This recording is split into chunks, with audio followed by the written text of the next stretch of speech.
अजमेर शरीफ से एक पैगाम देना चाहते हैं मुसलमानों को कि संविधान के दायरे में रह के अपनी आवाज़ बुलंद करना सीखें और जो भी कभी भी दीन और मिल्लत के मामलात हुए हैं, चाहे वो नामूस रसूल का मामला हो सल्लल्लाहु अलैहि वसल्लम या अहले बैत अतार का, बारगाह हुजूर गरीब नवाज से हमेशा आवाज़ उठी है। लेकिन अफसोस जिनका के दायरा सब में वसी है, दरगाह और खानकाहों का भारत में और बड़े सगीर में, यहाँ से खामोशी क्यों है? निकल कर खानकाहों से अदा कर रस्म शब्बीरी। और ये वक्त मसक़ी इख्तिलाफ़ात का नहीं है। मसक़ी इख्तिलाफ़ात को दरकिनार रखते हुए, बाला ताक़ रखते हुए हमें कौम मिल्लत के लिए आवाज़ उठानी है। बेशक हम इस चीज़ की सख्त मजम्मत करते हैं जो महरौली शरीफ में बाबा कुतुबुद्दीन बख्तियार काकी रहमतुल्लाह अलैह के कुर्ब जवाहर में जो 700 और 800 साल पुरानी मस्जिद, मदरसा, कब्रस्तान ढाए गए हैं, हम उसकी सख्त मजम्मत करते हैं। ये उस दौर के कब्रस्तान थे जो बाबा कुतुबुद्दीन बख्तियार काकी, जो हुजूर गरीब नवाज के जानशीन हैं, उनके हम असर थे, खुलफा थे और मुरीदीन थे। उत्तराखंड में जो कुछ जुल्म हुआ, 14 फरवरी की तारीख थी कोर्ट की, उससे पहले ही आके नगर निगम ने सब सत्यानाश किया। बाकायदा मशीन गन चलाई गई मुसलमानों पे और जुल्म मजालिम उठाए जा रहे हैं। हमें वो यूसीसी बर्दाश्त ही नहीं है जो हमारी शरीयत में मदाखलत करता हो। बरेली में जो तौक़ीर रज़ा खान साहब ने आवाज़ उठाई, संविधान के दायरे में रहते हुए जेल भरो आंदोलन का आह्वान किया, जो गांधी जी ने ब्रिटिश पीरियड के वक्त किया था, वो भी एक संविधानिक तरीका है। हमने उसकी भी पुरजोर हिमायत की है। और मुफ्ती सलमान अज़हरी साहब को जो बंदी बनाया गया, उन पे केस लगाया गया, ऐसी उन्होंने कौन सी बात कर दी थी? और ATS को इसमें हायल कर दिया गया। जब भी कोई मुसलमान कोई अपने हुकूक की आवाज़ उठाता है, अपने पे हो रहे जुल्म की आवाज़ उठाता है, तो उसके तार पाकिस्तान से या किसी भी टेररिस्ट ऑर्गेनाइजेशन से जोड़ने की कोशिश की जाती है।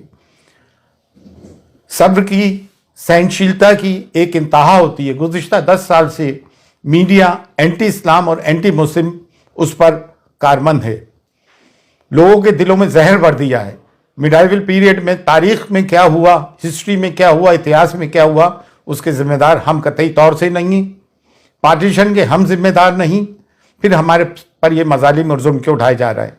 हिंदुस्तान में डाइवर्सिटी है, तमाम फूलों का एक गुलदस्ता है। सिर्फ एक गेंदे का फूल ही क्यों?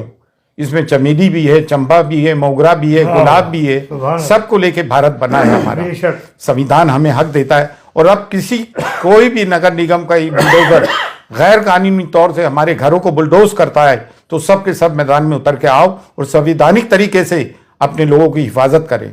ये बुलडोजर की राजनीति इन्होंने इसराइल से सीखी है। फिर न्यायालय किस काम के, अदालतें, कोर्ट किस काम की? अगर तमाम काम नगर निगम और पुलिस कर लेगी तो फिर अदालत किस काम की? अदालतों से जो फैसले आ रहे हैं कानून की रूह से नहीं आ रहे हैं, बल्कि आस्था की रूह से आ रहे हैं। तो अब मुसलमान जाए तो कहाँ जाए? अब दरगाह और खानकाह जिनका के सब में बड़ा गहवारा है, जिसकी कि भारत में सब में ज़्यादा फॉलोइंग है, आप लोग आवाज़ क्यों नहीं उठाते हो भाई?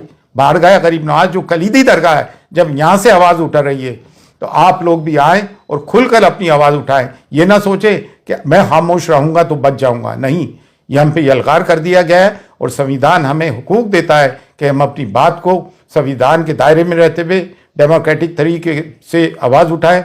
आज हुजूर गरीब नवाज की दरगाह तक भी बात पहुँच गई है। हुजूर गरीब नवाज की शान में गुस्ताखियाँ हो रही हैं, हमारे नबी करीम सल्लल्लाहु अलैहि वसल्लम की शान में गुस्ताखियाँ हो रही हैं। कब तक मुसलमान बर्दाश्त करेगा? और अगर मुसलमानों की इबादत गाहों पे बुलडोज़र चलने के बाद भी मुसलमान चुप है तो इससे बढ़ के मुर्दारी क्या होगी? लेकिन अल्हम्दुलिल्लाह अब मुसलमान जाग गया है, हम सब जाग गए हैं। बारगाह हुजूर गरीब नवाज से भी सदा बुलंद होती आई है और अब पुरजोर बुलंद हो रही है कि उठो और उठ के जुल्म के खिलाफ आवाज़ उठाओ। अगर अपने आप को हुसैनी कहते हो और जुल्म के खिलाफ आवाज़ बुलंद नहीं करते हो तो तुम कैसे हुसैनी हो? मसक़ी इख्तिलाफ़ात अपनी जगह हैं, लेकिन मिल्लत की बुनियाद पर मसक़ी इख्तिलाफ़ात को बाला ताक़ रखो और जो लोग बोल रहे हैं उनकी हिमायत करो। आओ और बोलो मुसलमानों के जुल्म के खिलाफ। फ़ी अमानिल्लाह। अल्लाह हाफ़िज़।